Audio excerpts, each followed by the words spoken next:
దేవుని నామానికి మహిమ కలుగును గాక. ఆమేన్. క్రీస్తునందు ప్రియులారా, దేవుడు తన మహాకృపను బట్టి మరొక నూతన ఉదయకాల సమయంలో వేకున్నటి రీతిగా ఆయన పాద సముఖంలో ఉండడానికి చక్కటి విలువైన శ్రేష్టమైన అనుకూల సమయాన్ని ప్రభు అనుగ్రహించారు. దాన్ని బట్టి ఆయన ఉన్నతమైన పరిశుద్ధ నామమునకు ఘనత, మహిమ, ప్రభావములు కలుగును గాక.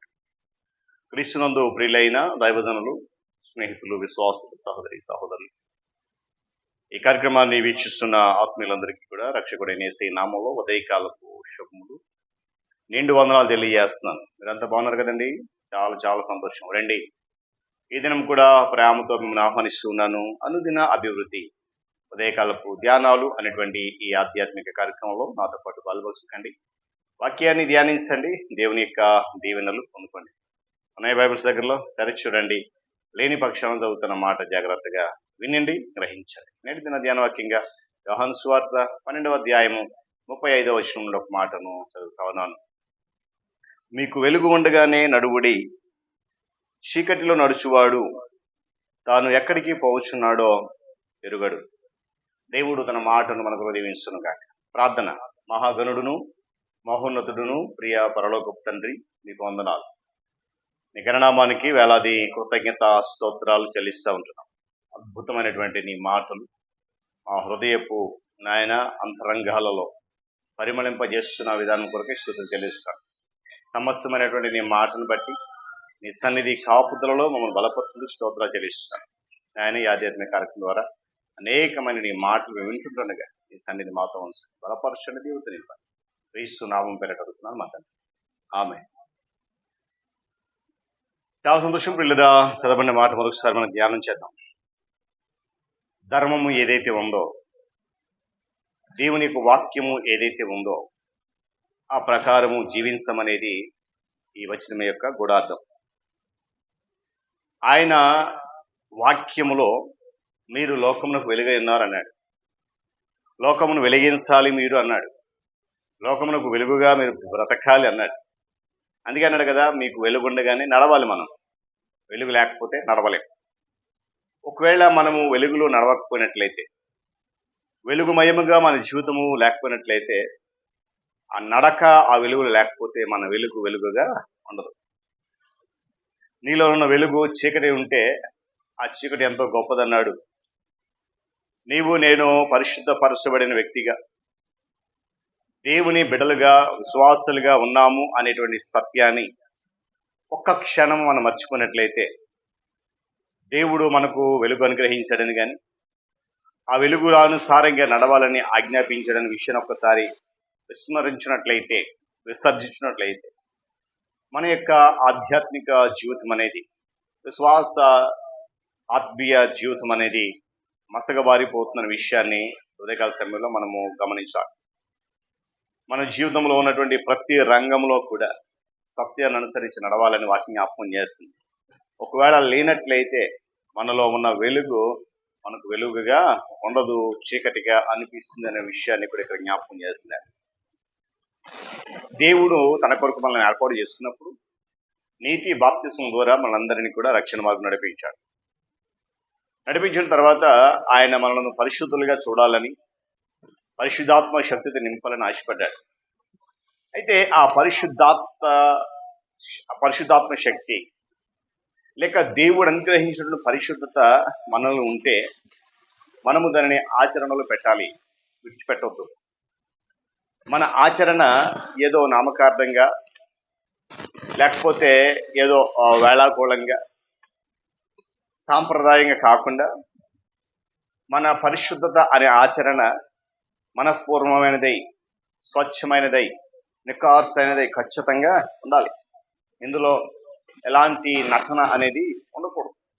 ఏమండి, మన సొంత ఆశయాలను నెరవేర్చుకునే విధంగా, మన సొంత ప్రణాళికలను నెరవేర్చుకునే విధంగా, మన సొంత కోరికలను ముందుకు తీసుకెళ్లే విధంగా కాకుండా, లేదా మనలను మనమే తృప్తిపరుచుకునే విధంగా మనను ప్రోత్సహిస్తున్నటువంటి సిద్ధాంతాలు ఉన్నాయి లోకంలో. ఆ వాటి విషయంలో మనలను మనమే ప్రోత్సహించుకొని, మనలను మనమే గొప్ప చేసుకునే విధంగా ఏ సిద్ధాంతం అయితే నన్ను ప్రోత్సహిస్తుందో దాని విషయంలో చాలా జాగ్రత్త కలిగి ఉండాలి.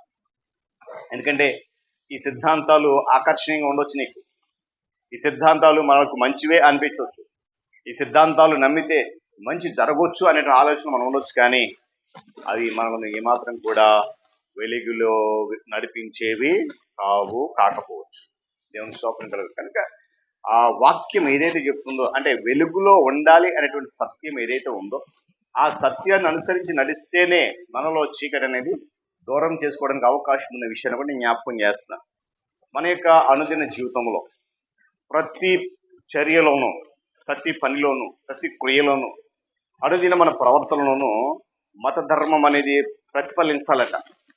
ధర్మకార్యం ఏదైతే ఉందో, లేఖనము బోధిస్తున్న ధర్మం ఏదైతే ఉందో దానిని ప్రతిఫలింప చేయాలి.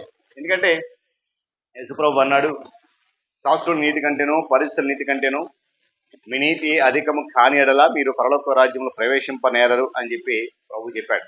అంటే మన చుట్టూ ఉన్న వారందరి ధర్మ నిష్ట కంటే కూడా, మన చుట్టూ ఉన్న వారి యొక్క విశ్వాస పరిమాణం కంటే కూడా మనలో ఆ ధర్మనిష్ట ఎక్కువగా ఉండాలి అని దీని అర్థం.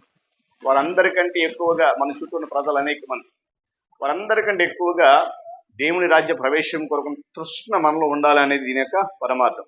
ఎందుకంటే నేను ఇందాక చెప్పినట్లుగా పరిశుద్ధత గురించి అనేక సిద్ధాంతాలు ఉన్నాయి.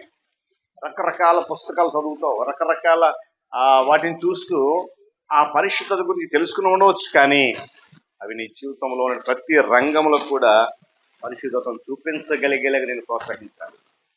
ఆ పరిశుద్ధత కార్యం అనేది మన యొక్క ప్రవర్తనలో చూపించగలగాలి.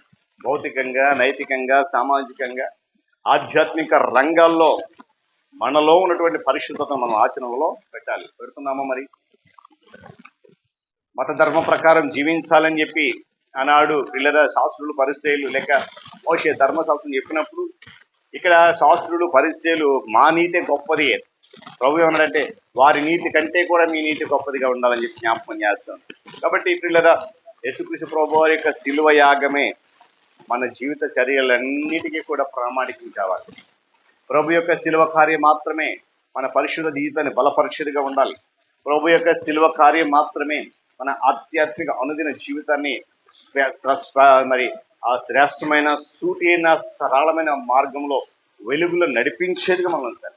దేవుని స్తోత్రం. కనుక అలాంటి వెలుగు కలిగిన మనము వెలుగులో నడవకుండా ఏమండి చీకట్లో అన్నాడు కదా, చీకట్లో నడిస్తే ఎక్కడికి వెళ్ళిపోతామో తెలియదు. కాబట్టి వెలుగులో నడిస్తే ఒక గమ్యం అనేది ఉంటుంది మనకి. ఆ గమ్యాన్ని చేరుకోవడానికి పరిశుద్ధాత్మ దేవుడు మన ముందు మార్గం సరళం చేస్తున్నాడు.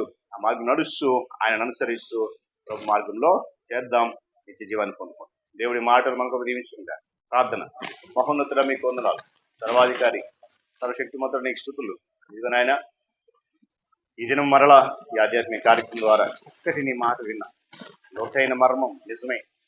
ఆమె నాయన ధర్మ ప్రకారం, వాక్య ప్రకారం జీవించాలి, వెలుగులో నడవాలి. వెలుగు లేనట్లయితే, వెలుగుమయంగా ఉండబోనట్లయితే, చీకటి మాలో ఉంటే నిజ జీవనం పొందుకోలేము. కనుక అట్టి శ్రేష్టమైన మాటలు వినిపింపజేసిన స్తోత్రాలు చెల్లిస్తూ విన్న ప్రతి ఒక్క బిడ్డలో వారి జీవితంలో హృదయాలు నూరంతలుగా ఈ మాటలు ఫలింపచేసి ఈ కార్యక్రమం మరింతగా ఈ నామ మహిమాత్మే ఆత్మతో నింపి నడిపించు. ఘనత మహిమ ప్రభావం మీరు యేసయ్య నామం నడుపుతున్నాను. ఆమేన్. త్రియేక దేవుని దీవెన ఆయన సన్నిధి కాపుదల సదాకాలము మనందరికీ తోడుగా నడిపించును గాక. ఆమేన్.